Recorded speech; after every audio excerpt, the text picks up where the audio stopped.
तुम्ही आधीच जिंकलात. 2 इतिहास 20:17. घाबरू नका किंवा निराश होऊ नका. उद्या त्यांच्या विरुद्ध जा, कारण परमेश्वर तुमच्या सोबत आहे. तुम्हाला कधी कुठला प्रकल्प किंवा एखादा आव्हान खूप कठीण कठीण वाटला आहे का?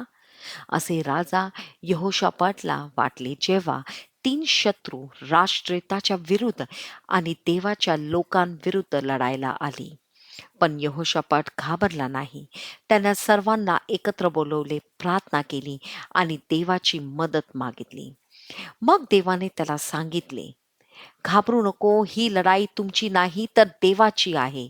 दुसऱ्या दिवशी सैनिकांना प्रथम पाठवण्याऐवजी त्यांनी देवाची स्तुती करणाऱ्यासाठी गायकांना पाठवले.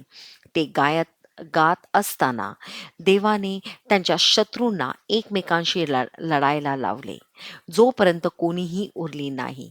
देवाच्या लोकांना लढायला लागली नाही, त्याने त्यांना विजय दिली. म्हणून जेव्हा गोष्टी खूप मोठ्या व किंवा गुंतणीच्या वाटतात, तुम्ही यहोशापाट जे केले ते करा. प्रार्थना करा आणि देवाची स्तुती करा. असे म्हणा, धन्यवाद प्रभू, मला विजय दिल्याबद्दल. प्रार्थना. प्रिय प्रभू, मला यशस्वी केल्याबद्दल आणि सर्व गोष्टींमध्ये विजय दिल्याबद्दल धन्यवाद. मी तुला सर्व स्तुती, सन्मान आणि गौरव देतो. येशूच्या नावात.